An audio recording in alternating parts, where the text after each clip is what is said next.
you had 3 timeouts. Why didn't you just punt it and play defense? I feel like you could have had a chance, no? I still can't believe that. I mean, if you stop Tennessee here and they get 3 points, you're still only down a touchdown. What are we doing throwing a check down to our running back? What's the play call? On a 4th and 22. Like it's a gotta-have-it situation. I mean, I don't care if you throw it into triple coverage. Oh, was it one of those? At least throw it past the sticks. Let me see. So there. Yeah, he had somebody in his face. He just wanted to get rid of it. I know. Run. Make a play. That feels like we were thinking it was 3rd down here. What are we doing? Let's have a go, man. Let's do it.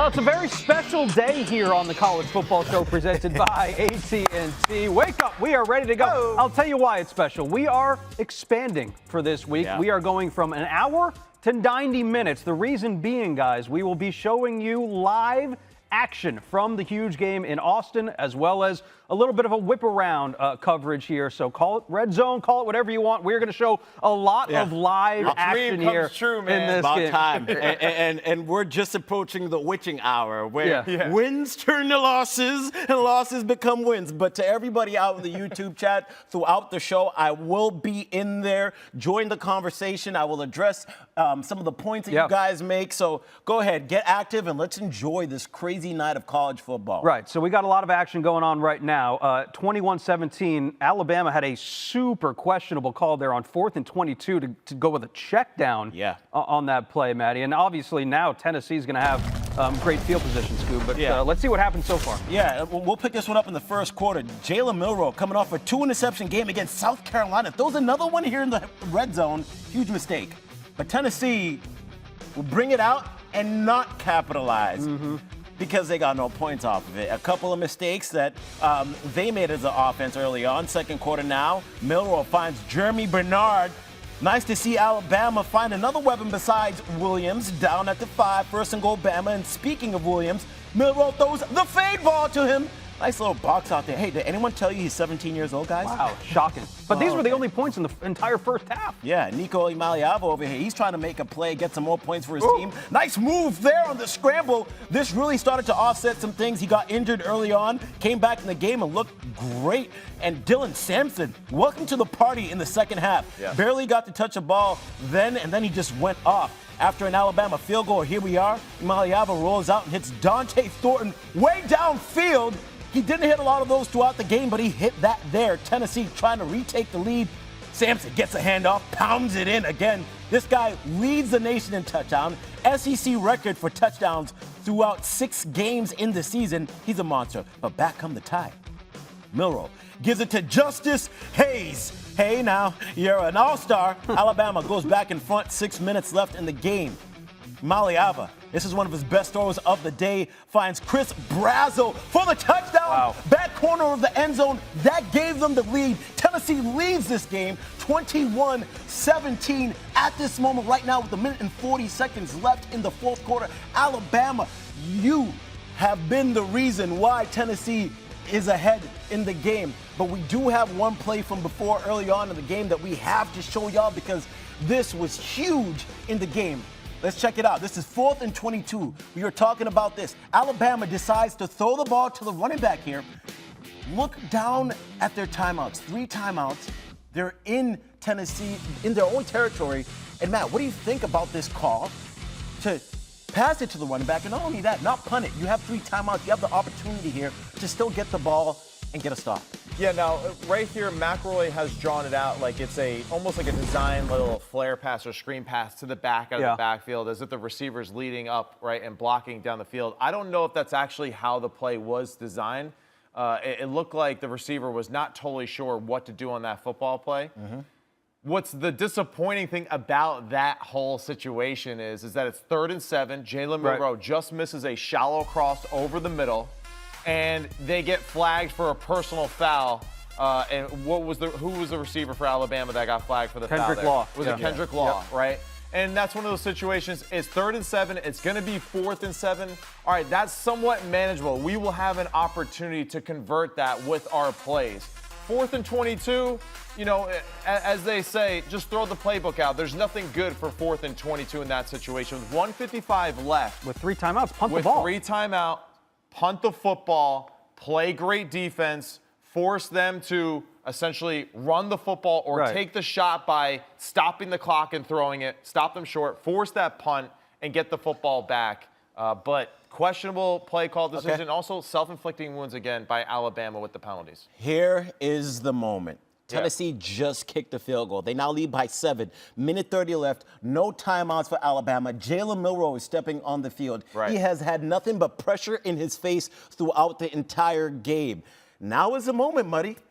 Let's see what you can do on this drive to get your team the win in a hostile road environment. But now what do, right? Because so far, Tennessee, very aggressive, right? And it's working for them. It has.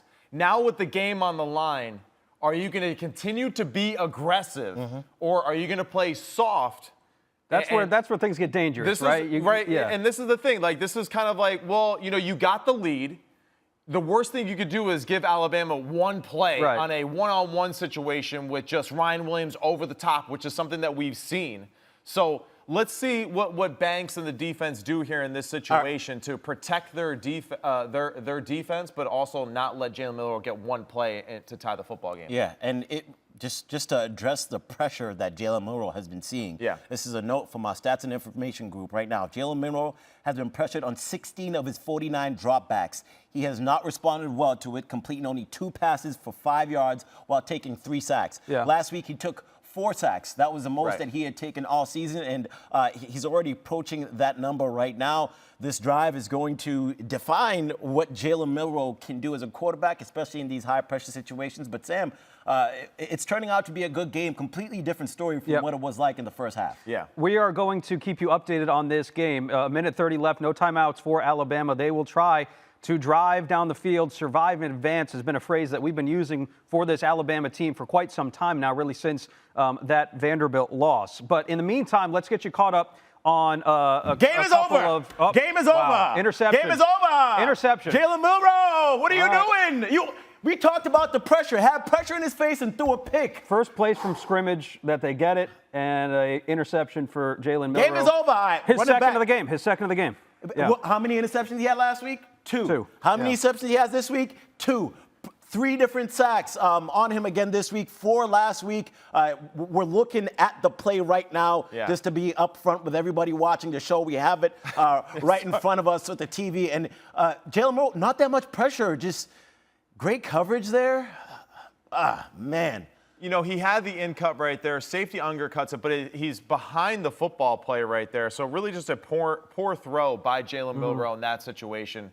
And you know, this has kind of been my issue so far with this Alabama offense, too, is that they don't run the football effectively enough, which I thought, like, as the season went, they would be more effective running the football with Jalen Milroe, especially with that backfield. And they just don't do that well enough. That was the key to the game. Which team ran the football better in this one? Tennessee. By far. By far. They doubled them up. Doubled them up. And that's the thing. They were more patient in the run game. They won in the trenches. Cigars are being lit. Yeah, cigars are being lit. That's how we do it in this game. So Neyland Stadium continues to be a graveyard for Alabama. Remember the last time that they went there, they lost. But the last time, the two teams combined for 101 points. That was not the game that was played today. No. But nevertheless, the honeymoon period, I think, is over, fair to say, for Kalen DeBoer and Alabama. I mean, for sure. I don't know if there was much of a honeymoon. It didn't last very long. We're trying to get this interception so you guys can see how this whole thing finished up. But once again, Alabama doesn't seem to look like the old Alabama, or at least the Alabama of yesteryear when Nick Saban was there. They look like the old Alabama with the mistakes they had in terms of penalties, but here is the interception from Jalen Milroe. This is the first play they get after Tennessee kicked the field goal to get up 7. Minute 30, Jalen Milroe throws the interception. Maybe we have another angle at it, but you're going to see the throw being... the interception right there, too, the safety number 35, Will Brooks. Check out this angle here. Matt, go ahead, break it down for us, buddy. All right, so right here, we just have like a 2-by-2 formation here. We have quarters coverage, And, typically in breakers versus quarters coverage is not the best throw to make.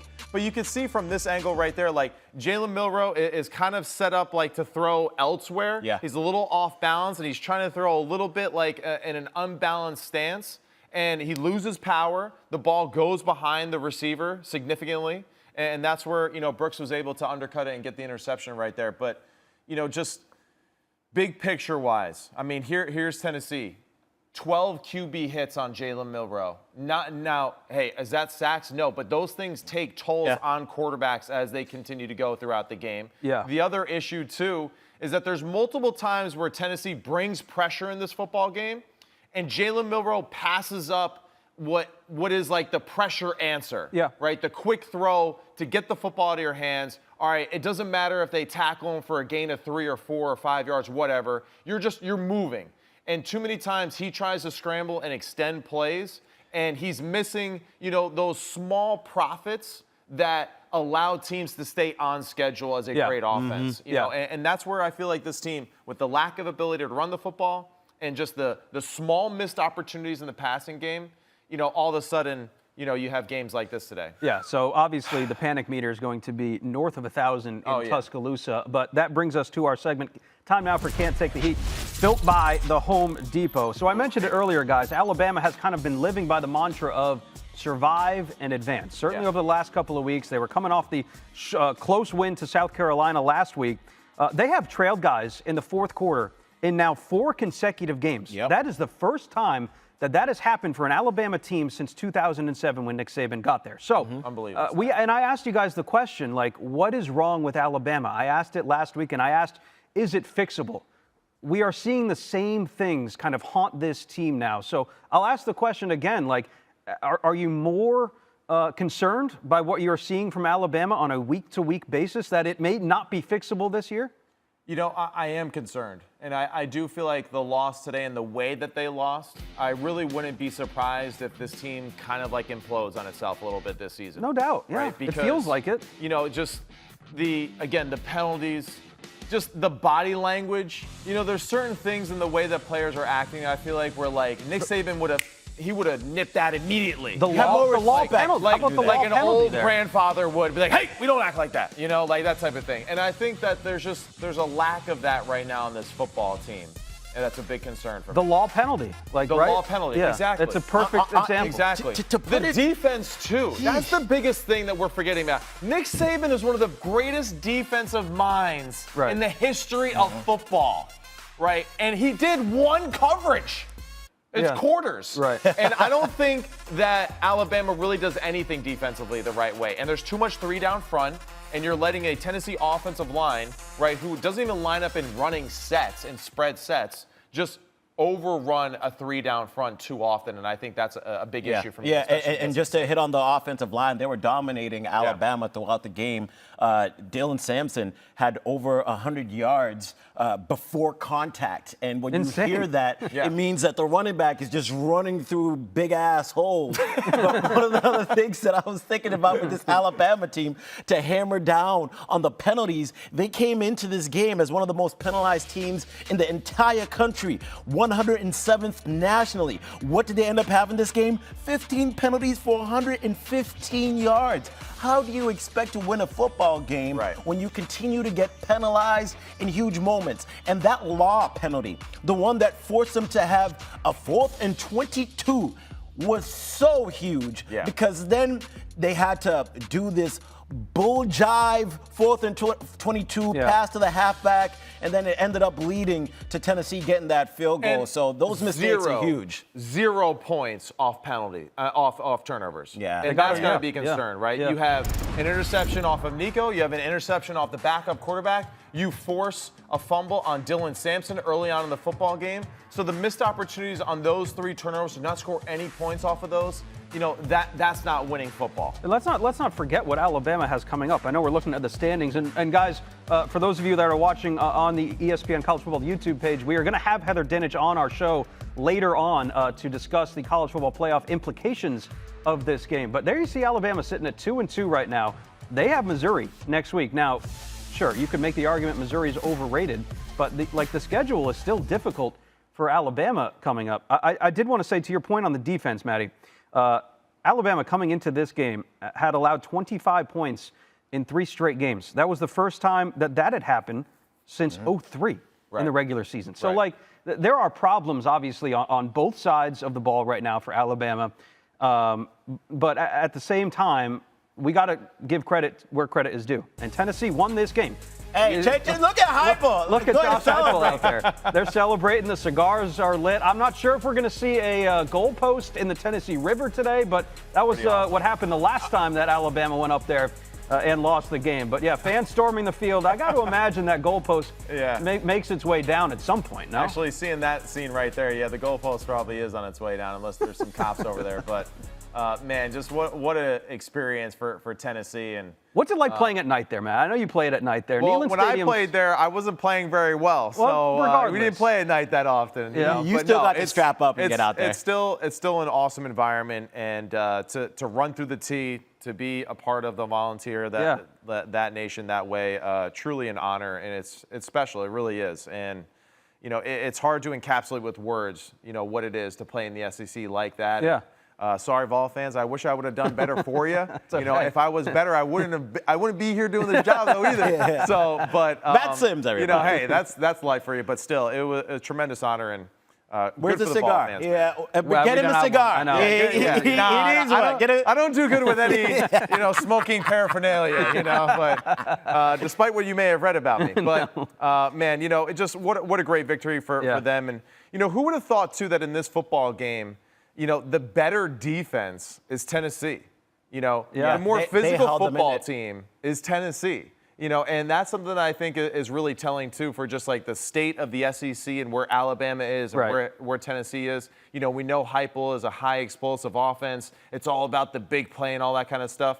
You know, they did it the old school gritty way, right? And that was just running the football really well and playing great team defense, and it showed. Yeah, and real quick, just to let y'all know, everybody in the YouTube chat, I'm watching, so I'm seeing what y'all saying. And they said they act like they beat the #1 team, which Bama isn't right now. And, hey, great point. I do agree with that. But you see the reaction of the Tennessee fans and the Tennessee faithful when they win this game against Alabama. This is a rivalry. This is a rivalry. Let's not forget. And Nick Saban said this himself on game day. He said, this has become a rivalry game. It was easier to get players up for the Tennessee game than it was to get players up for the Auburn game. It's always been and when he says that, you know it's real. Yeah. And then another reason why it's such a big win for Tennessee is because if they would have lost this game, they had the tougher track to get into the playoff because of how their schedule is going to be looking like. Alabama can lose this game and still make the college football playoff. If Tennessee had lost, they're going to Georgia, and they're going to see them. Do you think that, though? I don't think they got the talent to do it right now, but we'll see. No, I actually think they have the talent. I just don't think that they're gelling as a team right now. You know? And I think that's going to take time with the new coaching staff. So let's roll it forward here because we are leading you right into the Texas-Georgia game there.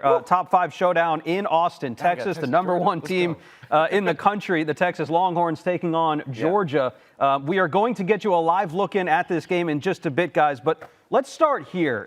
The last time that we kind of saw these two go head-to-head, 5 years ago in the Sugar Bowl, 2019, that game was maybe more memorable for actually what happened off the field, where we had Bevo almost stomping out Uga. We had Sam Ehlinger on the stage after Texas won, declaring Texas is back. Well, he might have been a little bit early in his declaration there, but Texas is now... He was manifesting. He was manifesting. Yeah. Texas is now, I think we can say, safely back. But I'm going to ask you this, Scoob. What does a win here say about where Texas is at in year 1 of the SEC, as they might be able to assert their dominance in this conference? This has been a plan that has been in action for quite some time with Texas. And you've seen it with the way that Sark has been recruiting and the way that they've been building their program just to be able to get in the SEC and compete. And everyone kept on saying, Texas, you can't come into SEC and dominate. It's just different. That's what the SEC is. But we've seen that Texas is just different. And that's why they're the #1 team in the country right now. And we're going to take you to a live look. Let me go ahead and grab it for y'all, for everyone who is here to watch the Texas-Georgia game. Let's go. Let's go. First drive for Georgia. Carson Beck. Incomplete pass. Incomplete pass. All right, off to a rip-roaring start there. Incomplete pass. But, Matt, what do you think Texas winning this game does for them? I think it's just great bragging rights, of course, for the state of Texas, for the Longhorn Nation, for my brother, too, of course, who I'll probably never hear the end of it, and just say, hey, we own the SEC now. But, this is something that for Sark in this program, it's been like a 5-year plan. Yeah. And, for them, hey, it's working out for them. And it really just starts with the fact that he's a great play caller. He identifies talent. He understands how to build cultures because he's seen it so many times. Yep. He was with Dan Quinn in Atlanta. He was with Nick Saban in Alabama. So to say that this guy has had experience, and one thing that we haven't seen a lot, we see a lot of Nick Saban's, students go on, and they're typically defensive-minded guys. Well, he's one of the few that is a very aggressive offensive mind. And with that background in the NFL, I think it gives him tremendous advantage to give fits. I think Kirby Smart, for this football game, definitely had a lot of headaches watching this film and saying, how am I going to defend this offensive unit for Texas? And that's the biggest thing. They can attack you on the offense side of the football, but also they play great team defense and one of the best scoring defenses in the country. All right, we're about to see this defense right now. It's 3rd and 10. Great. They always say the best third down play is first and second down. It wasn't great on first and second. What do you think Georgia's going to do here? Let's check it out. 3-by-1 formation. Looks like we're getting some sort of it looks like Texas is gonna bail here out. They're not gonna pressure. Texas doesn't bring pressure. So it's 4-man rush, check down. Good job, rally and tackle right there by the Texas defense. Yep. So, obviously Texas has had a great defense this year. I think there were some questions as to how great the talent they were playing against. Now, Carson Beck and this Georgia offense will provide some pressure. I think they are ranked 9th in the country in passing offense. Yeah. As they go 3 and out here, Georgia, we continue to ask again the same questions of this team over and over again. Of can you get off to a fast start?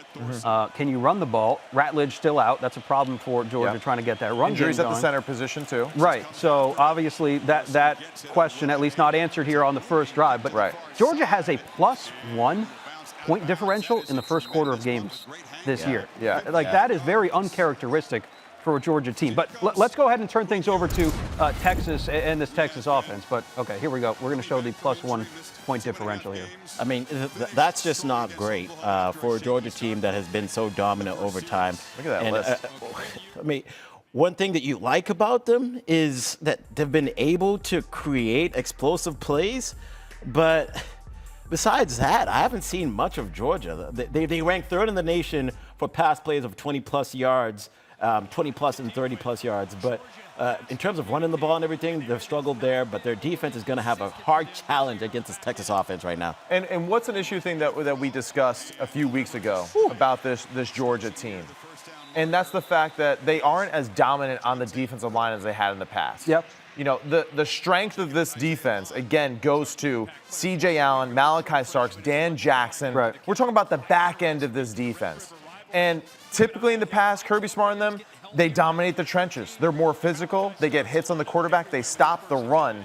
And I think that is the biggest issue that Georgia has for themselves right now, is that they have to win a style in which they're not used to winning. And Kirby's tapping into that, which I think is good. We saw that in the Alabama game. The truth is the offense, be aggressive. Yeah. I don't care if Carson Beck throws 3 picks. He's got to throw 6 touchdowns to win this football game. All right, 3 straight passes to start the game for Texas. I'm really fascinated here, Matt. Can you walk us through, Coach Sark's offense and scheme? Because it really is fascinating. They were talking about it a lot on College Game Day. Yeah. They run bunch formations. What does that mean when everyone's tight at the line, but they use a lot of motion? Getting excited here. That's why Break it down. Break it down. No, but this is turn the lights on, God. But still, what I think is fun about this is that when Sark went to Atlanta and spent time, with Matt Ryan and our crew there, this was post-Super Bowl with Dan Quinn and them. He saw Kyle Shanahan's offense, and I think it totally revolutionized the way that he saw how to attack defenses. And that's multiple formations, that shifts in motions, right before the snap to displace defenders to then do things like that. So much open space. No doubt. Yeah. And so right there was a great example of that. We're going to send a guy in motion right before the snap, and as soon as that guy goes in motion, well, guess what? The guy covering him now has to leave defending that gap because he has to go cover the guy, and they're going to run a run play right there following it. So the complementary ways in which they stack plays is extremely difficult to defend as the game continues to go on. And right there, you see this. We did this in our breakdown a few different times this year, right? Yes, yeah. Receiver screen, right? Guarantee you they have a double move off of this. Guarantee you they have 5 or 6 double moves off of this that they will eventually get to if Georgia is playing too aggressive at the line of scrimmage. So this is where it gets really fun with just this, chess versus checkers type of attitude.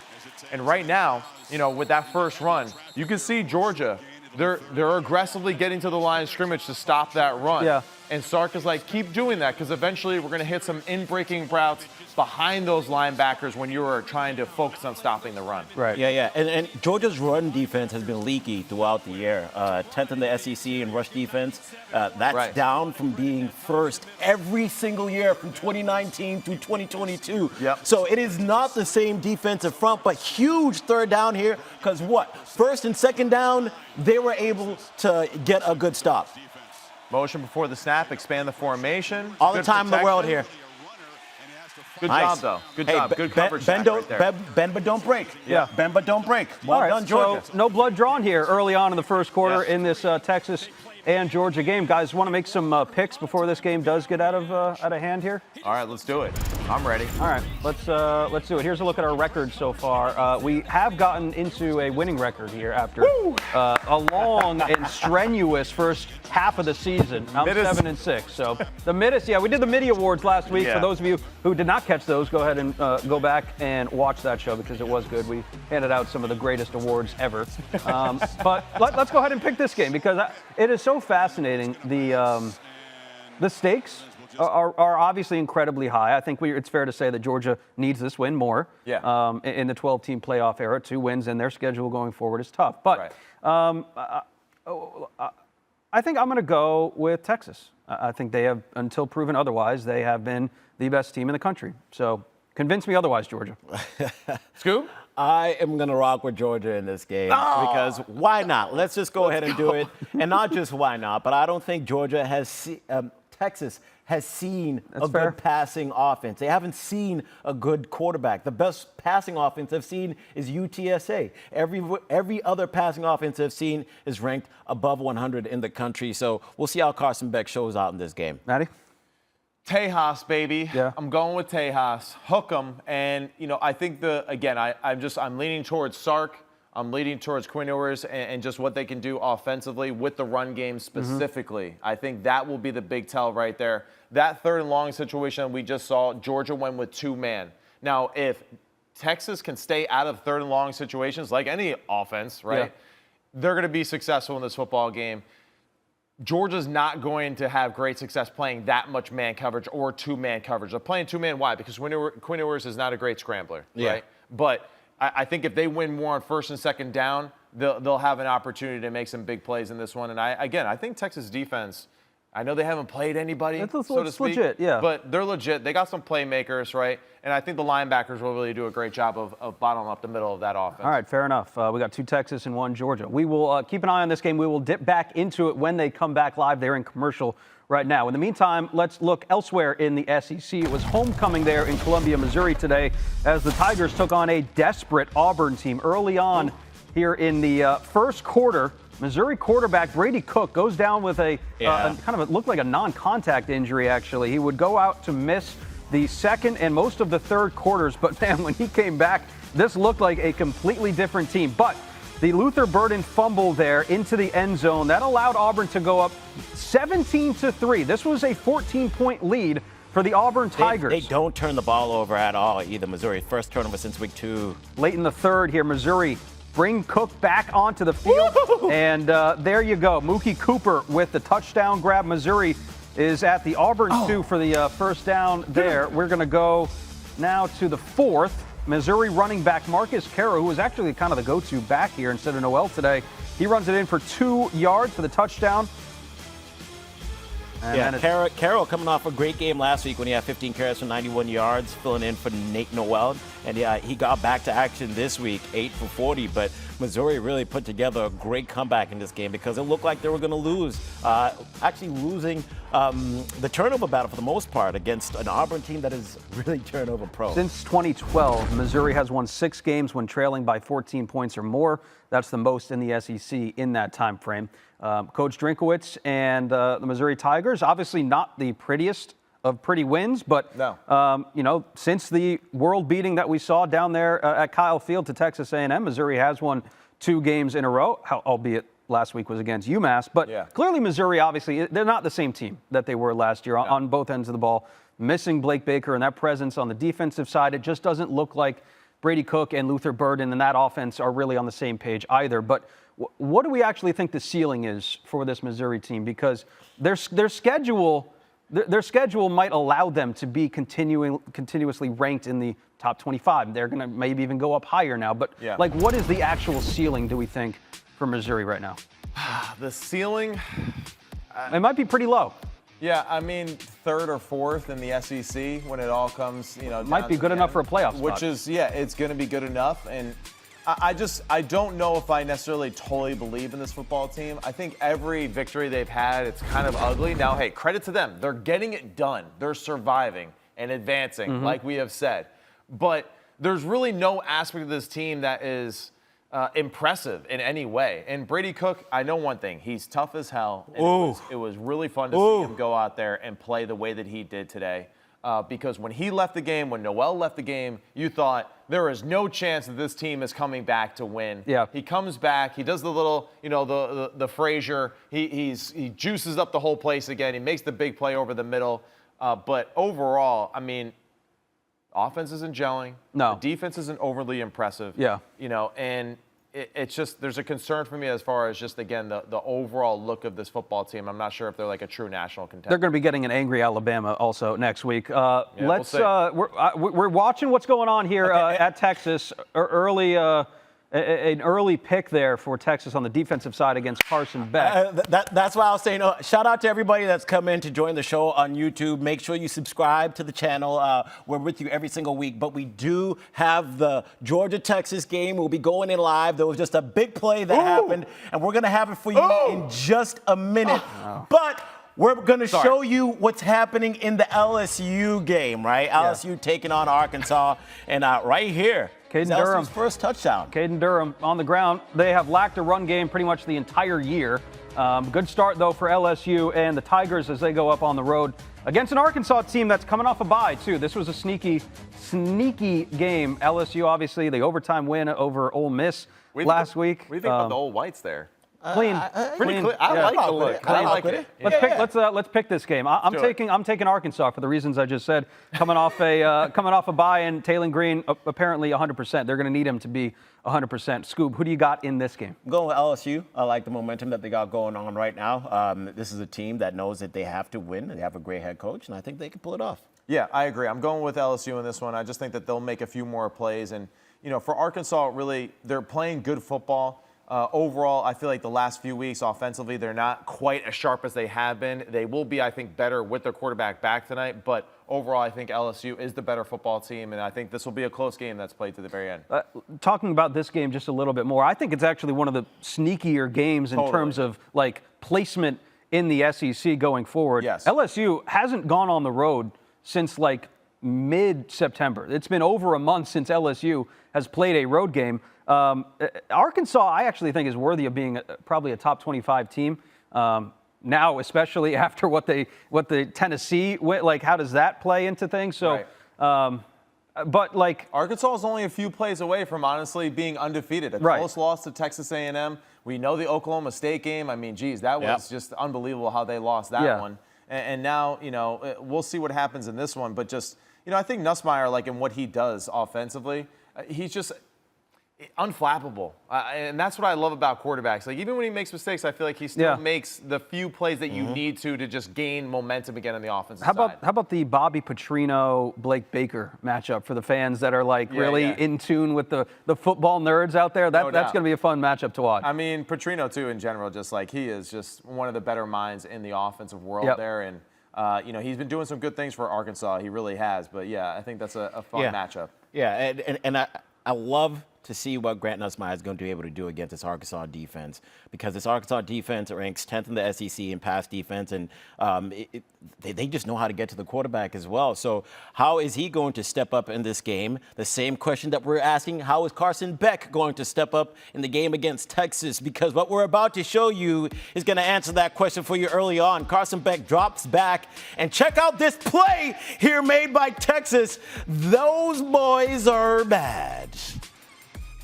What do we have to say about this one, Matt? That looked like Makuba right there, undercut that route.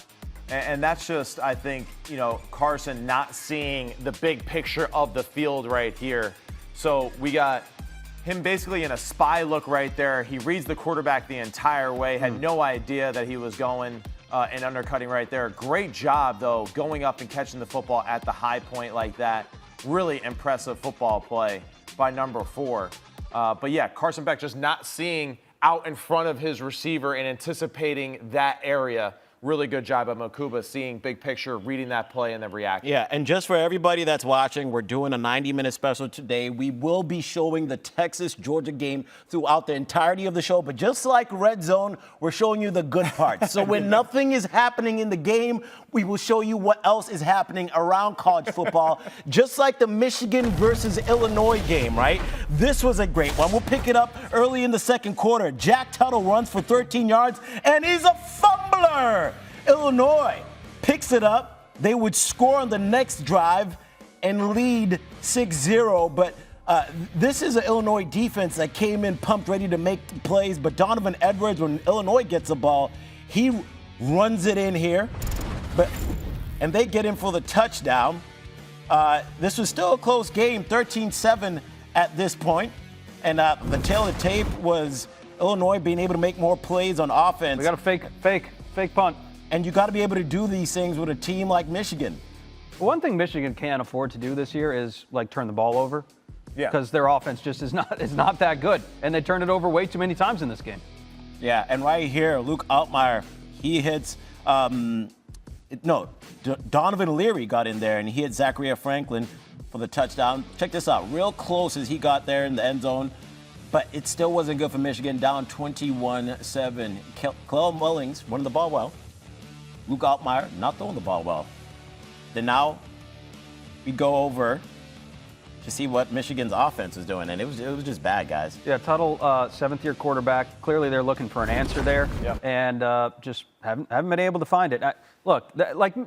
Michigan lost so much, not just on the player side, but on the coaching side, and of course, personnel side, and to expect like Sharon Moore to just take over that program and say, yeah, we're going to be exactly what we were last year. It's just that's not realistic. I think Michigan fans understand that. At least I would hope they would. Yeah, I mean, the biggest thing for them is just there is no explosive aspect to their offense, right? The style in which they play is not conducive to turning the football over as much as they do. Yeah. Right? And that being said, they still had opportunities to win this football game, but when you fumble the football 3 times and you are a control the line of scrimmage type of team and you lose 2 of those and you turn the football over on the road like that, it's not successful team football. And Illinois right now, Altmaier's been playing fantastic. He did nothing today. Nothing. He did nothing. Didn't have to. But he didn't have to. They controlled the line of scrimmage. They did a good job winning in special teams. We saw with that fake punt. They really did a good job holding on to the football. No self-inflicted wounds, right? And that's the biggest thing. They played smart, old-school football, and Illinois is finding different ways to win and make games tough for their opponent. And let me just say this, because I don't think people realize how big this game was for Illinois. Yeah. Their athletic director made sure that they would have Michigan during this game for their 100th anniversary. You saw the uniforms that they were wearing. It was a 1926 touchdown game from awesome. One of the legends who played for Illinois, and they wanted to have Michigan for this special game. They wanted them at home, and they got the win, and it was a huge celebration there for them to get this win. We're gonna dip back into some of the live games in just a bit, guys. All right, let's go back into Georgia, Texas right now. Still 0-0. Georgia and Carson Beck get the ball back. So no harm, no foul on the interception there, because Texas has also struggled a little bit against this Georgia defense early on. All right. So here we go. Second and three. Yeah. Let's see it. Quick motion, inside zone. Good blocking right there. Very good. Very good. This feels like a Trevor Etienne game. Like let's try and figure out if we can run the football. They have not been able to do it effectively. We mentioned Ratledge being out, the center issues, but look at that hole. Great job right there, getting up to the second level right there by the center 55. Good block on the middle backer. Good patience in the hole right there. And you're right, this is an aspect, if Georgia can do these things, changes the entire complexion it of the totally team. changes it. And this is something that we were always kind of discussing. We didn't see that enough, right, for us to believe that they could do it. But if they can be balanced like that, running the football, that helps them tremendously. Here's a shot. Bang. Like it. So, hey, they're hitting Texas with a little bit of their own taste right there of play design. They're going to fake that receiver screen out here wide, and then they're just going to run basically just like verticals off of that. So fake receiver screen. Little hesitation. Right? Exactly. A little quick pump, right? The defenders bite on it. Little switch release. Good back shoulder throw against that soft zone look there by Texas. Really good. There. Heck of a play. All right, 1st and 10. Will they go back to the running game? I think so. So you can see that Georgia, it looks like they're trying to make an emphasis of like, hey, let's make sure that we control the tempo of the game if we Have can. to run the ball. Right? Yeah. You have to run the football. You have to run the football. You know, we That's know that it's something to Carson protect. Beck's show, but got to be balanced with the running attack at times. How much do you think Kirby Smart and this defensive side of the ball learned from the Alabama loss in the tape? I mean, of course you learn whenever you're a part of a football team, and Scoob knows this too, right? Is that, you don't win a lot from your great wins, but you learn a hell of a lot from your great losses. Right? I think that goes with life too, my boy. No doubt, right? Oh, my God. No. That might have hit the floor. I don't know. If he trapped it. Might have got lucky. Little option route there, or spot route. Let's see. Yeah, this. Don't doubt. Don't This doubt. is- yeah, Oh, that's- he dropped it. That was a slow-mo. Slow. That was Extra dramatic slow. as dramatic could be. So what are you seeing from Beck? I mean, it looks like maybe that was a route miscommunication, but Miscommunication. It's either the receiver messed up or the quarterback messed up. Well, somebody yeah, messed no up. doubt. No doubt. Beck has uncharacteristically turned the ball over quite a bit this year, which we didn't see from him a lot last year. He just needs to be a little more disciplined, but great play there. It's always good when you get the little check down to your running back coming out of the backfield. And you mentioned it earlier, Matt. It's got to be the ETN show today. All right, so the second time now, too, right, that we've seen so far with this live look, and that we've seen Texas go to some sort of single safety middle look, and then they're spying that opposite safety to read the quarterback's eyes, right? So they're trying to make sure that they're taking away some of those bigger in-cut looks, right, and making sure that they get extra eyes on the quarterback with that single safety look. So we'll see if they continue to do that. Even with this alignment right here, it looks like they might be going that same look again. You got pressure. You might have been better just going that away. Frazier Jr. just was blocking somebody that was 3 times his size, and he gave him enough time to throw that ball. All heart right there. That's what we want to see. Hey, that's what we're talking about. Nice, good eye there, Sam. Hey. Little guy, get in there. He's a freshman. That's right. He's a freshman. Running back right there. That's a lot. Those are the type of plays where, coaches love to see that stuff on film. Yeah. They're going to point it up. 2nd and 11 here. You can get some points, Georgia. Just don't turn the ball over. Pressure. Nice and quick. Matt, when a team's blitzing, sometimes you hear commentators say throw towards where the pressure is coming from. Is that 100% always true? Because we saw Beck throw the other way there. Yeah, I mean, in that situation right there with the receiver screen, it doesn't matter necessarily what the look is. Okay. He's going to just pick the football up and throw it out there to that spot. But yeah, typically you kind of feast more when you throw into where the pressure has come from. Yeah, you're basically replacing that player that has left that space. And it takes quarterback and wide receiver being on the same page, because sometimes you'll see a wide receiver not looking and the ball's coming their way. Third and 8 here. 4-man rush. Oh, what I say? Don't turn the ball over. Tip balls and overthrows. You gotta get those. Come on. All right, Barron here with the second interception here. Off the tip. He almost had that. He almost had that first one that hit the ground there. Carson Beck, that's another interception. What are we doing? I don't know. Lawson Lucky's got to catch that ball. Interesting. Yeah, let's see. They throw a little backside slant here.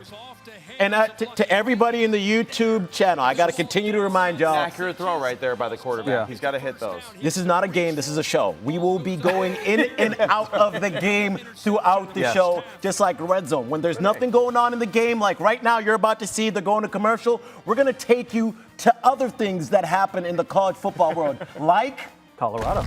Yeah. Check out what the Buffs did trying to bounce back after the Kansas State loss. There, guys. Injuries abound for Colorado and Deion's crew, and unfortunately, Travis Hunter would get injured in this game as well. Arizona, the onside kick to start the game. I mean, how bold is that? Colorado recovers. Arizona had a good chance to recover that right there. But the Buffs with the ball here, and Shador. The Shador. Finding LaJohntay Webster, 46 yards downfield. Dang.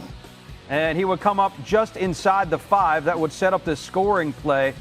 Isaiah Augustov punching the ball in from the 1 yard line. Shador has been doing this thing when he hands the ball off, like chasing the running back into the end zone. It's been fun to watch. But Colorado, this is a team that looks completely different from last year, and I'm quite impressed. I don't know. They were the underdog coming into this game. They were a 2.5 dog. The injuries play a part in that, I think, when you don't have one of the best players in college football. But so Colorado and Shador, beautiful pass here over the shoulder of Will Shepard. Awesome check out the breadbasket.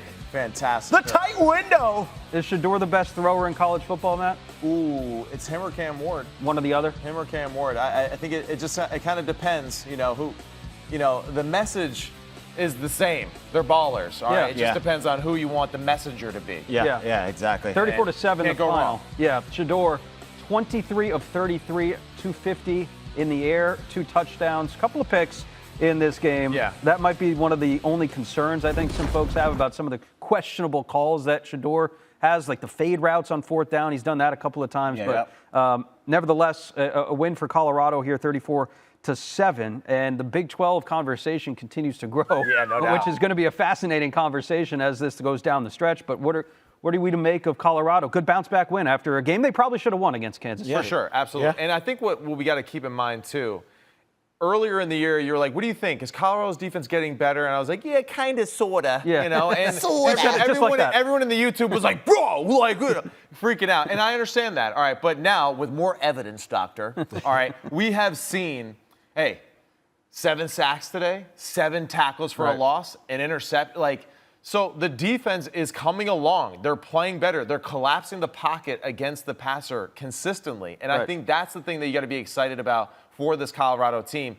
They can score points. They can get after the passer. And those, to me, are 2 things that you really need to do to be successful, especially in their conference. So kudos to them for getting better on the defensive side. Shout out to Warren Sapp, too. No question. Yep, so they're actually coaching there in Boulder, Colorado. No doubt. Coaching matters. Do we, speaking of coaching, do we have the conversation of, Deion Sanders, Coach of the Year potential? Here we go. You know what? I think he deserves a lot more respect than some people are willing to give him. One thing I've said about Shador, obviously it helps when you have a great quarterback. He reminds me of Steph Curry in terms of when that ball goes up in the air, you feel real confident that it's going to be on target. Yep. And not only is he able to make on-target throws, check out how he uses his legs. Last week against Kansas State, they lost by 3, and Shador lost Travis Hunter early in that game. Yeah. And Kansas State is one of the best teams Right. in the Big 12, and they're the ones that they're competing with to win the Big 12. And then you come out the following week, you lose Travis Hunter again, but you still win. Check out the score, 34-7. That's next level. Now, they said the Travis Hunter injury, they took precaution. Yeah, more He precautionary. re-aggravated that shoulder injury that he had last week. And this was something they just wanted to be safe with. And obviously, you're going to be cautious with a guy who's playing over 100 and something plays per game. And I get it, but that's what comes with it, right? Like what you were saying too, right? If this is a team that is going to make that run that they hope for, that they are now building a resume to say, hey, we can be there at the end. Well, let's make sure that our guy is there with us at the end, making those big plays for us. And here it is, the Big 12 standings. You know, there's no reason why they can't be competitive, and be there at the end in this conference. So the opportunity is absolutely there.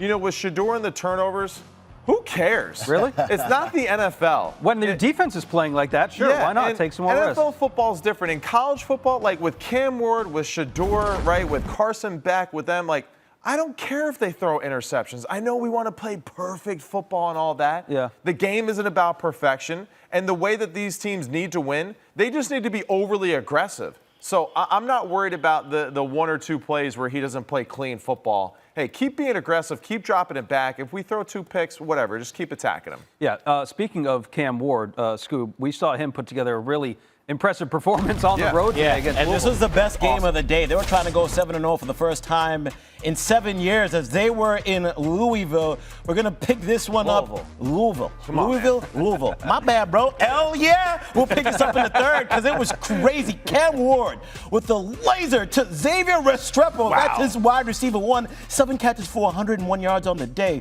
Miami extends their lead to 14 on the ensuing kickoff. Louisville said, that's cool. That's right. Now watch this combo. Colin Lacey on the kickoff hits the R2 button, and you can't rage quit here. Bye, Felicia.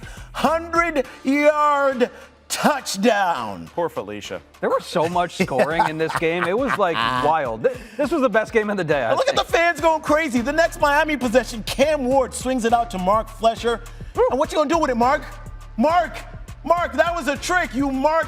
You know, Mark and the Funky Bunch. Mark had trick. But hey, he coughs the ball up here. The Cardinals trying to capitalize. Tyler Shuck throws a rope to Ja'Cory Brooks. Hey, now, he's an all-star. 6 catches, 107 yards, and 2 touchdowns of the game were tied. Alabama, but the Hurricanes would respond. Yeah. Ward scrolls out of the pocket, finds Restrepo way down the field, and look at him go. Look at him go. Get off of me. Don't fall. Oh, come on, man. Down at the 1-yard line. But a couple plays later, it's all right, guys. Ward finds Isaiah Horton in the end zone for the touchdown. He was just throwing them things. We had 28 combined points in the third, over 220 yards in the third. We go to the fourth quarter now. Defense optional.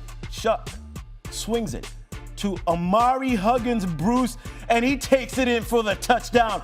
Louisville not going away, baby. Miami looking to answer, though. And y'all already know who picks up the call. Ward. He's going to hit Samuel Brown, and he's got some moves.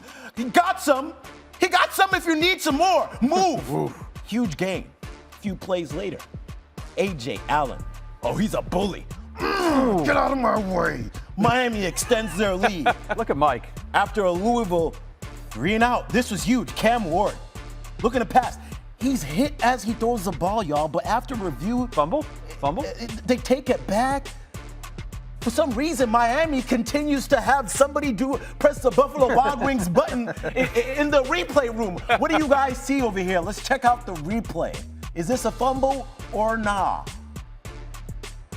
It's a toss-up, honestly. This is close, man. You don't think so? You think How many times is Miami going to get favored on these reviews? Depends on what kind of mood you're in, I guess. Virginia Tech, Cal. I mean, at some point, it's going to come back to bite them. Here they are looking for the dagger. Fee, fi, fo, fum. Damian Martinez is a monster, and it comes in on time as Halloween approaches. Miami wins it 52-45, and they remain undefeated. Woo! Cam Ward. You did it. Cam Ward. Was that Cam Ward. Was that a long Looking highlight? like the Heisman front runner after that game, fellas. Ashton Genty was leading in that club in my book. Well, I don't know. Slow down. Hey man, he's on a bye week right now. He's on a bye week. You're right. Cam stepped up. He stepped up and he did his thing, but. Let me go ahead and say this. I'm hyped up from this game. It was the best game of the day. Man. All right. And we will go back to the Texas game for everybody that's in here for that. But let's go ahead and talk about Miami because they're a great team, great contender. But defensively, they can't stop anything. They can't stop so how do we feel about their chances to advance in the playoffs and win the ACC because we know we're going to have to see Clemson. It's funny. Honestly, for Miami, it doesn't even matter. Whoever they play against. Score a bunch of points. Exactly. And I think really that is their best defense is the fact that, like, they're just going to put that much pressure on you, on the opposing team to say, hey, you know who's on their side, right? It's Cam Ward. We got to score. And that.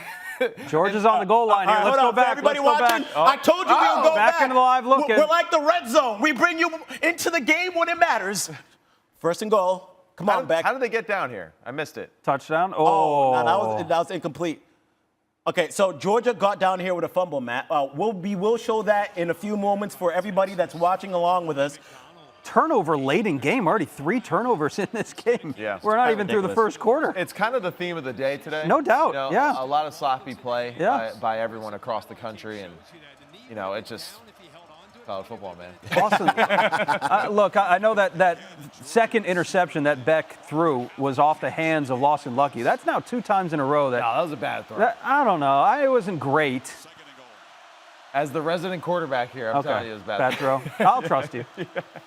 Little pitch. I hate tosses into the boundary. Until they score touchdown, Skubie. Until they score the touchdown. Good for you, Georgia. We said it was going to be an ETN day, and here he is. Well, we said it had to be. We said that if he's going to actually show up for this team this year, this was going to be a game that needed to be a statement for him. And oh, man. But I'm also thinking, too, and of course, looking into the future here, if Georgia does somehow win this football game, I can already tell that the chat is going to go absolutely crazy, talking crap to all the Texas fans out there. Oh, yeah. Everyone's fired up about this game. I love the activity in the YouTube chat. I will continue to address you. Join the show, talk with us. But let's go ahead and show you how Georgia got to this point. Quinn Ewers drops back, and he is sacked by Everett. It's a loss of 15 yards. Sack, fumble, recovered by the man who got the sack. Yes. Quite the play.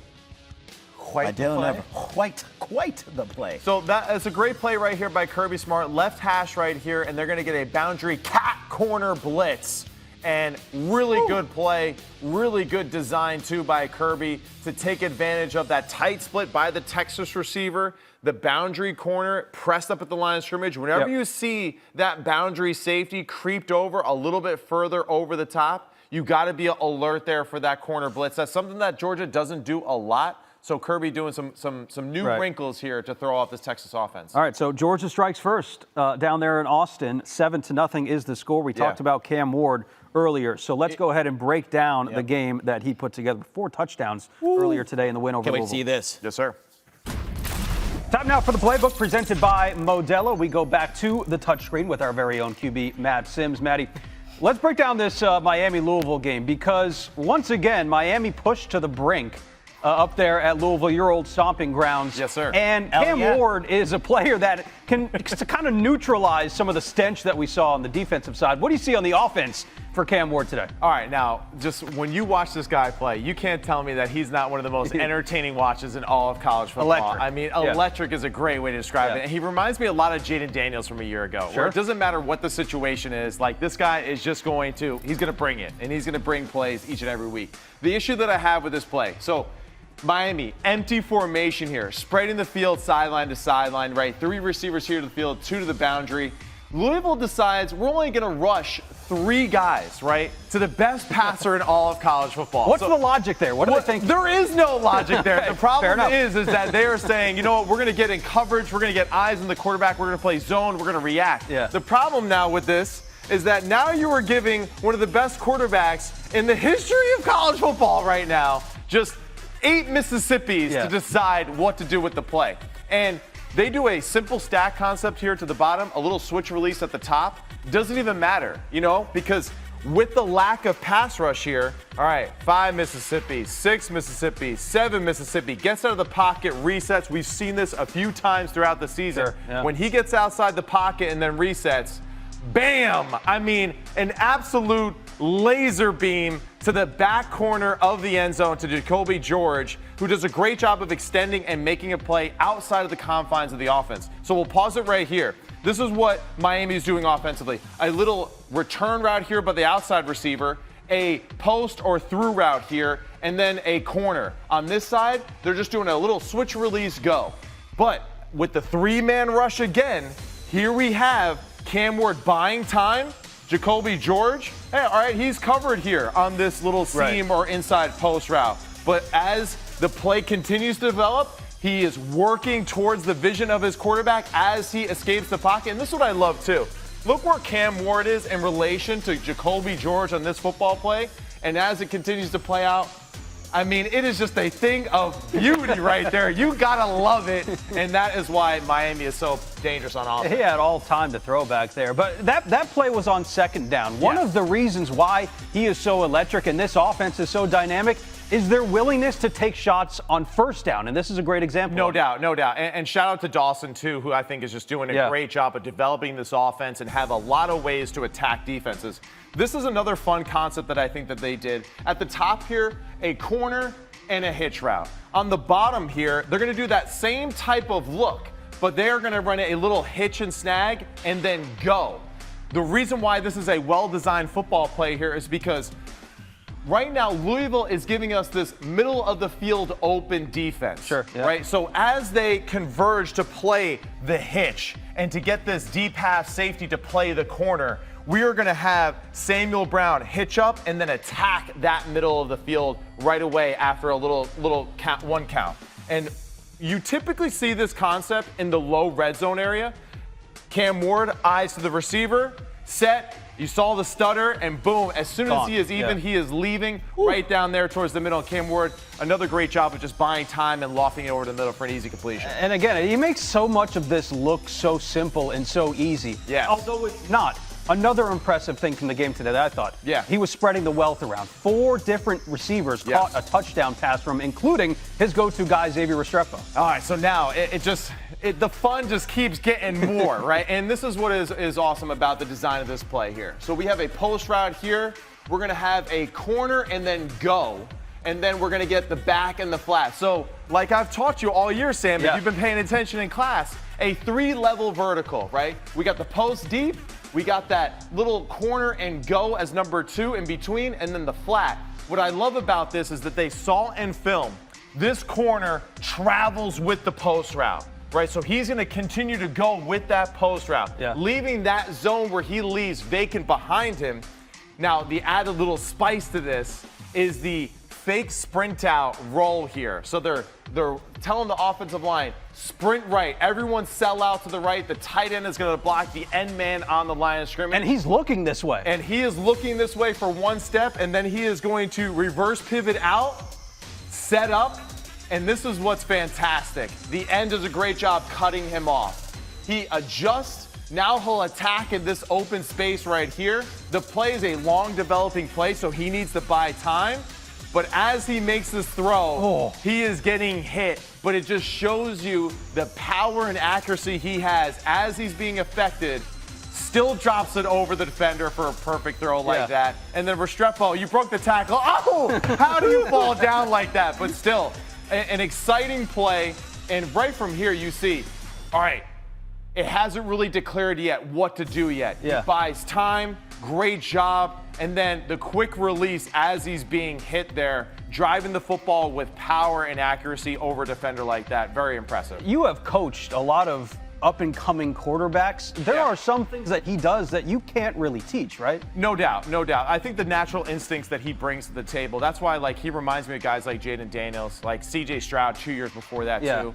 There's some sort of just, like, calm composure about them that it doesn't matter if they make a mistake. The next play, they're going to come out there and they're going to make that play that changes the momentum for them. And Louisville took back momentum in this football game multiple times. No question. And all of us knew at home, it doesn't matter. Cam Ward's going to make something happen, and that's what he does. Even if he makes, a few mistakes here and there, he makes those 3 or 4 other plays that make you forget about those, and that's just a credit to him and his approach to the game. Limited the mistakes today as well, which helped them out on the back end. All right, that was the playbook presented by Modelo. Thank you, Maddie. I forgot my salute. Unbelievable. What am I doing?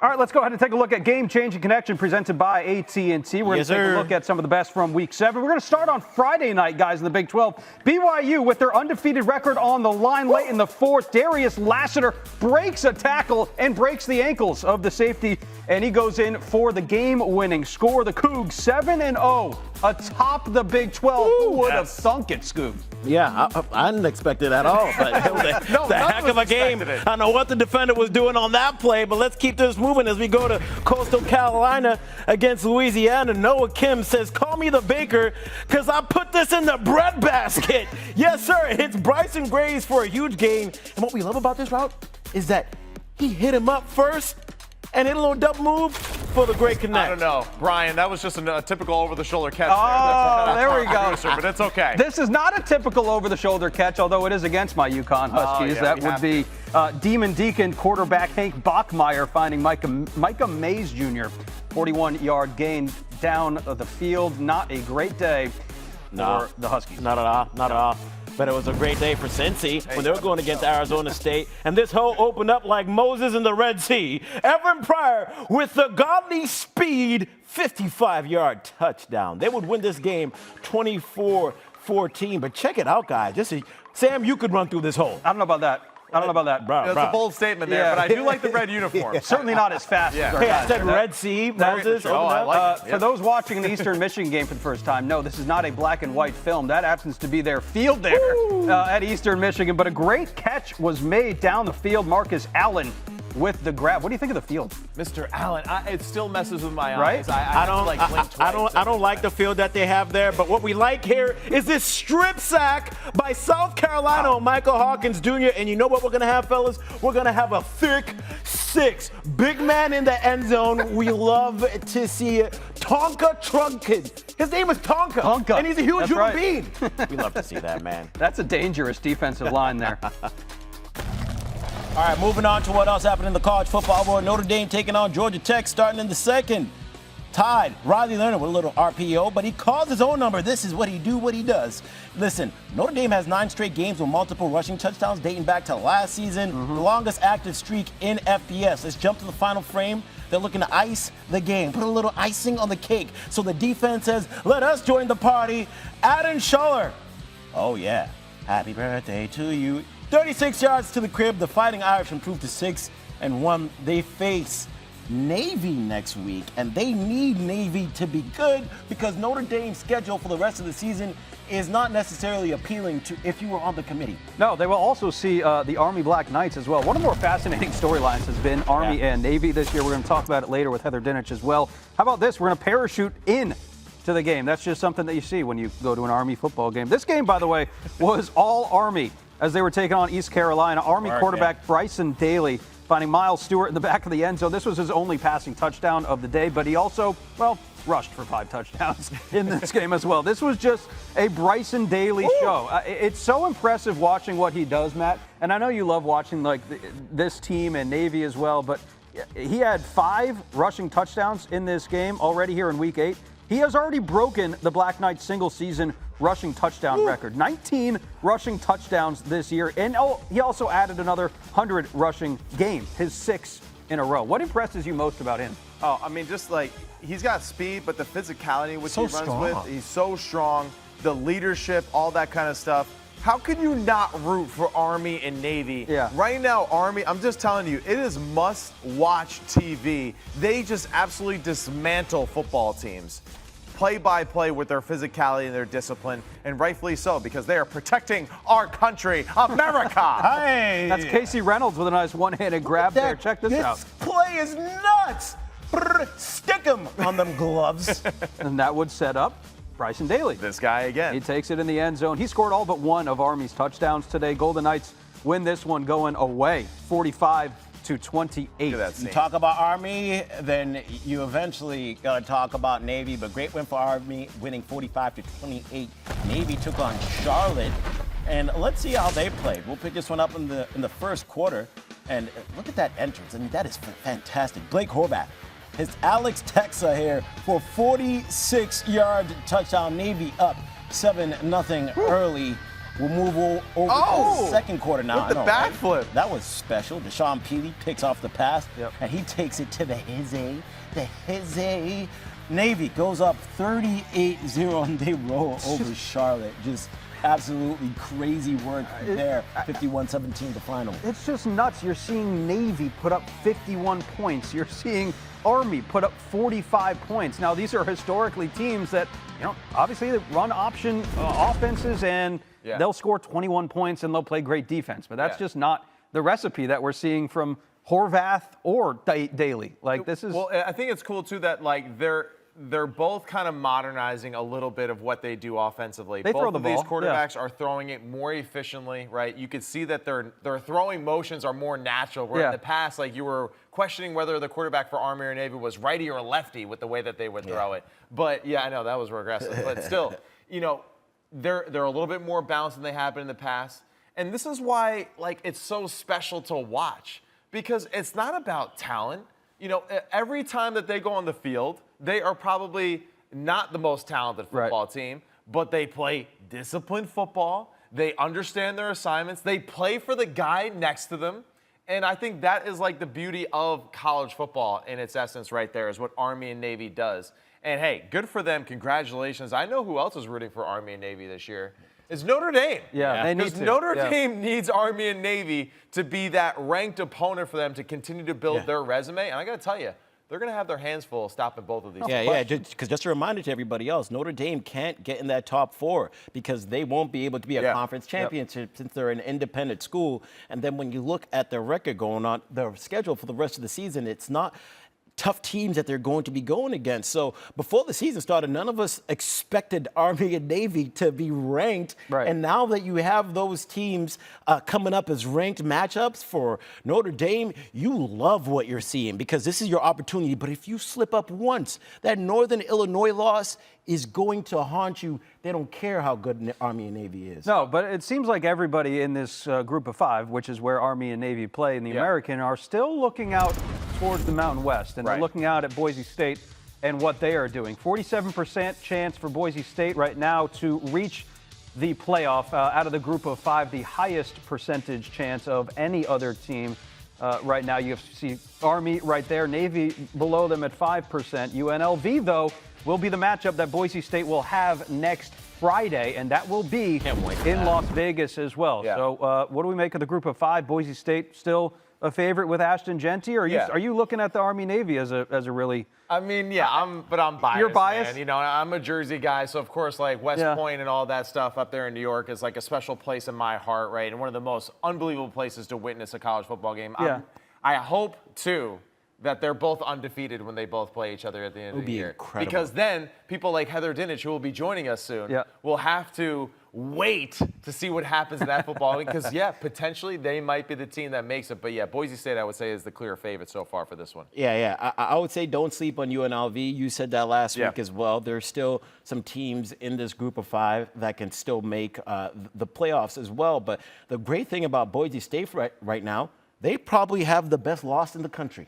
One of the best losses in the country. A game they should have won, Oregon, by the way. No doubt. You barely lost against Oregon, so Boise State is going to be really interesting once it's time to pick the team for the playoffs. But as we talk about the playoffs, why don't we bring in the best person for that conversation as Heather Dinich joins the show. Heather, welcome to the College Football Show. It is a pleasure to have you with us. We remember you being in studio last time, HD. We need you back here. I know. I miss you guys. It's good to see you, though. Yeah. It's good to see you. Great to see you. So we're hoping you can provide us with some clarity, as much as we can get here in Week 8. And let's start with what we just saw up in Knoxville, Tennessee. I know we had you on the kickoff yesterday, and we asked you kind of who needs this win more in the eyes of the committee, and you had said Tennessee. They get the job done. What does it mean for Tennessee? What does the loss mean for Alabama? Well, it means Tennessee is right back in the conversation in this thing. And it means for Alabama that they're not, quite honestly. Look, I've been saying all week not to eliminate a 2-loss team, but in order to be taken seriously by the College Football Playoff Selection Committee, you have to look like a national title contender. And for the second straight week, penalties, turnovers, too many mistakes for Alabama, and they just have not looked the part. So to me, I think they're on the outside looking in. I've got a bubble watch coming on Tuesday, and they're probably one of those teams that are on the outside on the proverbial bubble. But Tennessee, guys, they finally got that statement win. They needed it, and they've got to just continue to roll now to hold on to that spot. So where does Alabama now stand for you when you look at how they played in this game? Because it seems as if Alabama's problems that haunted them last season are coming back this season, and it's like a bad pothole. They're just getting bigger and bigger, Heather. It is. And, I mentioned the turnovers and the penalties. How about the sacks, guys? Jalen Milroe. It's just, there's just too many things that are piling up for them. Where do they stand? For me, they're not in the top 12. Ooh. Let's start there. Oh, okay, my they're God. not even in the top 12. And when you look at the loss to Vanderbilt, Yep. that might not look as bad as it did that day. But if you're going to compete for the national title, still one of the worst losses in the country. That's something that's going to stand out to the selection committee. But guys, something we have to pay attention to is what Georgia does. And I have it on my screen over here. They're up 10-0 on Texas. I have a TV in my office here. And here's the thing. That head-to-head result does not have to overcome everything, right? If their records are no longer the same, then the committee can say, we don't think they're comparable teams, their records aren't comparable. But if Georgia beats Texas and wins the SEC, and Alabama has a regular season win against the SEC champs, and somehow they fix these mistakes, then they play their way back into the conversation, because that matters. But as we sit here right this skinny minute, Alabama is not a college football playoff team. My God. Clip that one. Yeah, I know. love that right there, Heather. You said it here first. Dropping some knowledge for us, Heather, right now. But, for everyone at home, so far this week, I know Georgia and Texas is still to be determined. Who else is the biggest riser so far in the college football playoff with what we've seen so far today? Or was it a team, too, that didn't even play and that was idle because they weren't a part of all the craziness that took place? Oh, no. The rising team played today, and they crushed Nebraska. How about those Hoosiers, guys? Let's go.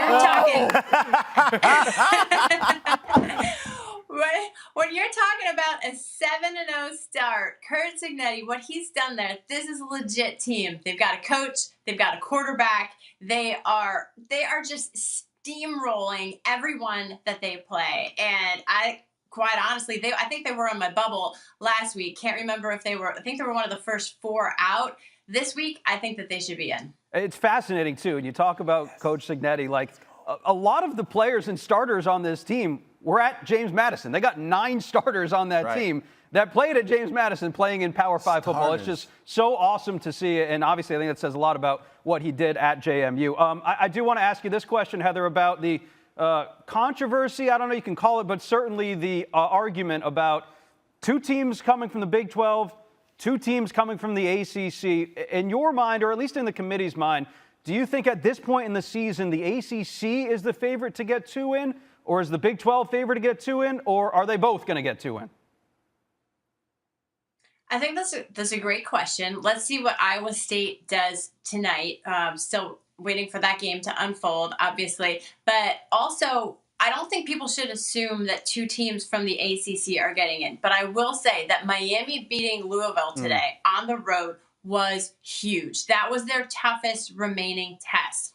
But Clemson has a little bit more wiggle room because they've got a little bit stronger schedule, because Clemson has to play at Pitt. They've got their rival South Carolina, which is probably going to be the best defense that they're going to see all season. But if Miami somehow stumbles or Clemson stumbles and they don't win the ACC, both of their resumes are going to come under the microscope, because remember, Clemson already has that one loss, the season opening loss to Georgia. But we'll see what happens. When you look at the Big 12, again, I have BYU right now as the leader in that league ahead of Iowa State, but we'll see what happens with the Cyclones tonight. Heather, one of the most fascinating things about this season is Army and Navy. Yes. And if they continue to play the way that they are playing, educate us here a little bit. How is that going to impact the college football playoff? Because they play the AAC championship December 5th, then play in a non-conference game in Army December 12th. Will the committee have to wait and hold everything back because of that game? No, they will not. Here's what people need to know about Army-Navy. They do not play each other during the regular season. Okay. They could play each other in the American Athletic Conference Championship game, and then a week later in the traditional Army-Navy game. The winner of the American Athletic Conference, if it's Army, if it's Navy, if it's Tulane, they have a shot to finish in the playoff as one of the 5 highest ranked conference champions. Boise State is another conversation, right? But we're talking about Army-Navy. So if that were to happen, whatever happens in your traditional Army-Navy game is not considered by the College Football Playoff Selection Committee. And that is not just Army-Navy. I think App State had a game that was postponed or canceled because of weather. Any game that happens after Selection Day, whether it's made up, whether it's Army-Navy, is not considered by the committee for the playoff results. Heather, obviously this is like the perfect year for the 12-team playoff because there's so much unknown, and yet we are more than halfway through the regular season. I'm just curious, from your perspective, on a personal note, how awesome is this to get to be a part of this? And you're going to obviously be so close with the committee and their decisions. Like, what has this year been like for someone like you? This is the best year of college football that I have ever covered. And it's, it's not even close, guys. It's not even close because it's historic. And to be able to document this history, and not only that, but we are talking about Army and Navy. Yes. We're talking about Indiana and Iowa State, right? How fun is this? The pool is deeper than it's ever been before. And I think it's really entertaining for college football fans because, yeah, your team does have a chance. Right. Conference championship games matter. And I would argue that it hasn't devalued the regular season. I think it's made it mean even more. Heather, thank you so much for joining us. I know you got the Georgia-Texas game up right now. It is not going Texas's way. We really appreciate you joining us on the College Football Show, Heather. It's spicy. I love it. Yeah, Heather, go watch the game. Don't hang out with us. Go enjoy the game. You need some time off. Thanks for joining us. You're killing it. Thank you. Thanks, guys. All right, so we mentioned it. The score is 17-0, guys. I mean, this is... I try to tell y'all. Hold on. I try to say a little something. A lot of football to be played here, son. All right, let's take it easy. All right, a lot of football to be played, but I can't tell. It's really surprising that. I guarantee you one thing. I guarantee you this. Yeah. Georgia played Alabama earlier this year. Yeah. Alabama did the same thing that Georgia's doing to Texas right now. Yeah, that's a great. 17-0 lead, regardless of what it is. They are still playing the #1 team in the country right now. We got a couple of. This is the Quinn Ewers interception. And guess who that is? The same guy that caused the strip sack. Isn't that incredible? He's balling out. Dalen Everett, yeah. And that sets up the Trevor Etienne touchdown as well for Texas. Yeah. When you look at this for Quinn Ewers, go ahead, break it down for us, Matt. Let me not talk too much. All right, so basically just playing like a cloud coverage here. So, you see the DB right there sloughing off, and he's got eyes on the quarterback. As soon as the quarterback pulled the trigger there, he undercut that little option out route right there. So really good eyes and field vision by the corner on that play. Yeah, Dalen Everett, great job there. And here's the Etienne run. As you just meant, the Etienne run. Oof. And something that good kind of right there. got swept under the rug last week was Quinn Ewers and how he played in that game against Oklahoma. He came out and he said it straight up, I didn't play well. Yep. And it's not because of rust. I've been practicing for the last 2 weeks, so it's just me for not playing well. Right now, 2 quarters into this game, can we say Quinn Ewers is playing well? Well, I think Texas has had opportunities.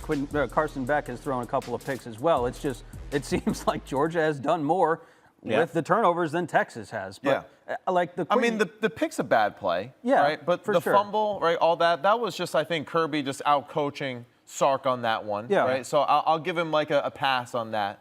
You know, it just kind of curious, though, too, how patient will the fan base be?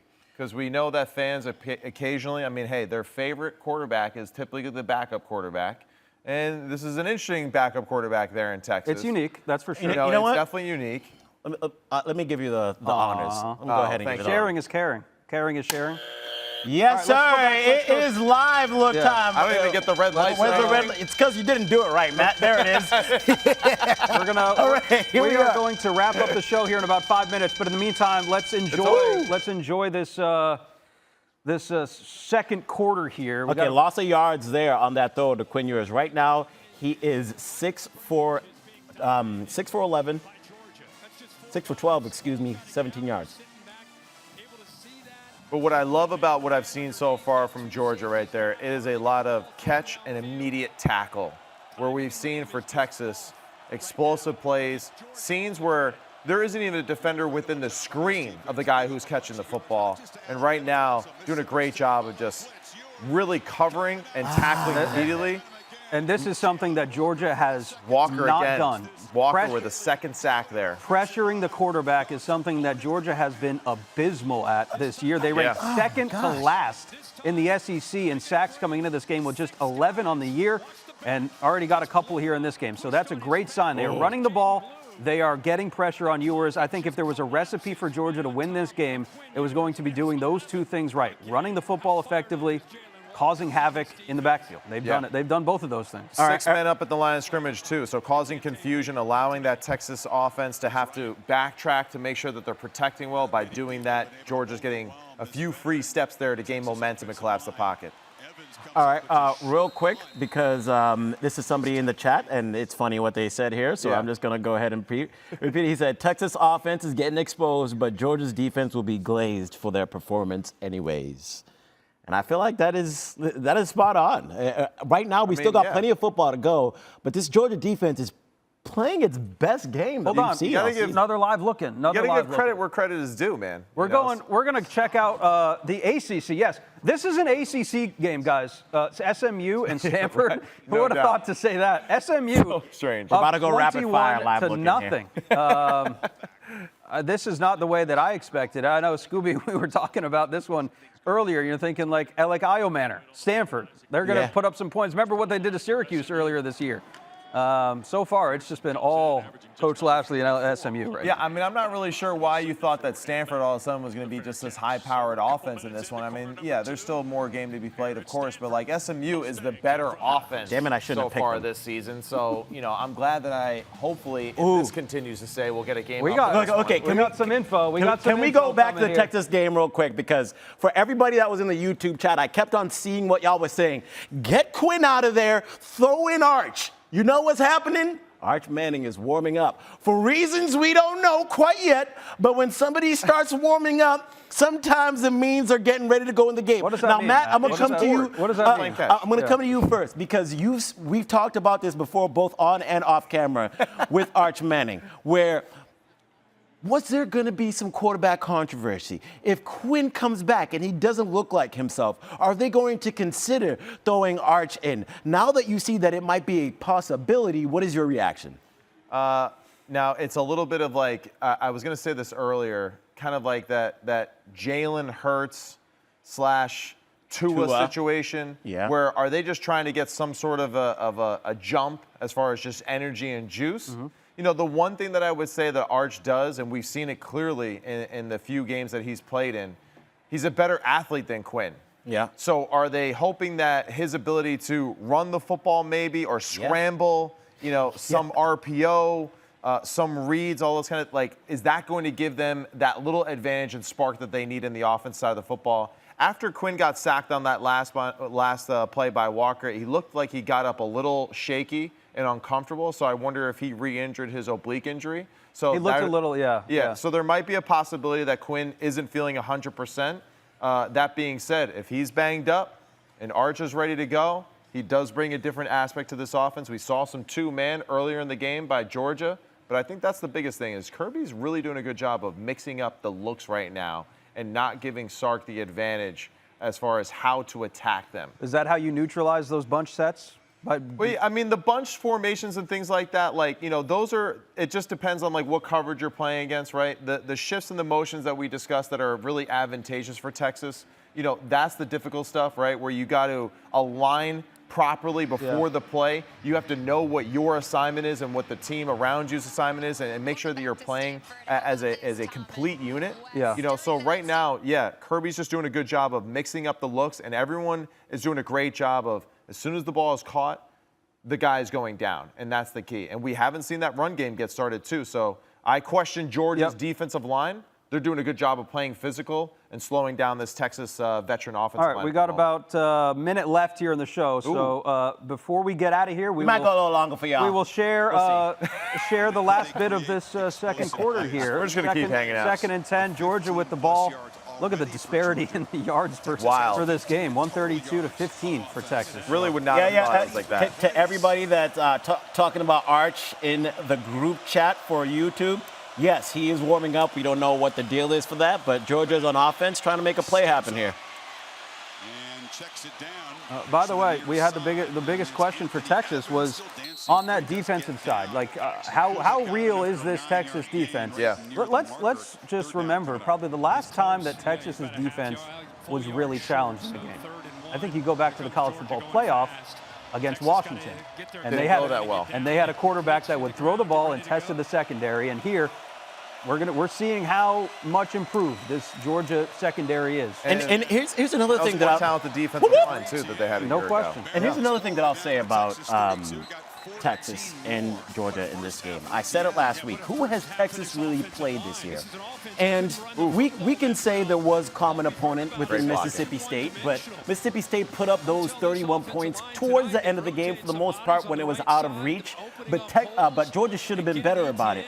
However, what I see in this game is a team that's been playing next to the fire the entire season. Yeah. Georgia has played against Clemson. Georgia has played against Alabama in some hostile environments. And they come to Texas, and they're already aware of what type of level they need to play at.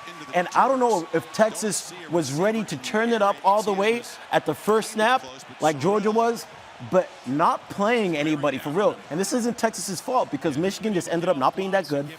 Oklahoma just ended up not being that good. Right. It's just one of those things where they've seen tougher competition. Well, I mean they're absolutely they're more battle tested, and I think the loss too is just a great sharpening tool for a great coach that we believe in, right? And that's something that we cannot put value to that of how important that is for a football team. As good a start as this has been for Texas this year. Yeah. This is nothing new for Georgia. I mean, they have played. Great point. They have played in these big games in the SEC for a long, long time. And I'm not throwing shade at Texas and what they have done because they won championships in the Big 12, obviously, before they left. But like, this is still a little bit of a new environment, or at least a new opponent, or this early on in the season. I think you make a great point, and I think it's a real point. And we've discussed this too with teams that are coming from the Pac-12 now playing Big Ten football, and they're not adjusting to that style of ball, all that great. The ACC, that's a whole nother thing. Right. But, for this situation, I thought that just Texas being at home and all that kind of stuff and the energy would have kind of helped cloak maybe some of that for them with just the energy that they felt with this matchup. But you're right. I mean, Georgia's like, yeah, it's a nice stadium. You know, they're not like they're not overwhelmed by this situation, and we know their coaching staff isn't either. So it's a great point, Sam. And now they're in field goal range. They have the opportunity here to go up 20-0. Georgia has not blown a 17-point lead since Kirby Smart's first season in 2016. And what are you doing to the other team too in this situation? You're controlling the tempo of the game, and you're forcing the other team to say, what are you going to do? You're going to abandon the run game? Because if you're patient in the run game, that just bleeds off more clock. But if you're aggressive in the passing attack, well, now our defense can pin their ears back, as they say, and get after the passer, and our secondary can really, really hone in on just one dimension. I don't know. I'm not going to count Texas out yet in this game. I know we're in field goal range here, and it might be 20-0, but yeah, there's no way you count them out, right? Texas and their skill position players are just too good to be completely out of a game. But we number one, thank you guys so much for joining us here. Yeah, everyone's coming in on the show now. Now that we're wrapping up, the numbers are up. We want to hang out with you even more, but make sure you come back with us next week, man. We really appreciate it, and hope you guys enjoyed this extended version of the College Football Show, showing you all the live games around the globe as well. All right, for Matt Sims, Skubie Mageza, and our entire crew, I am Sam Ravech, saying so long. Thank you so much for watching the College Football Show, presented by AT&T. There you go. I'll leave you out. I appreciate it. We'll see you in Week 9, everybody. Toodles.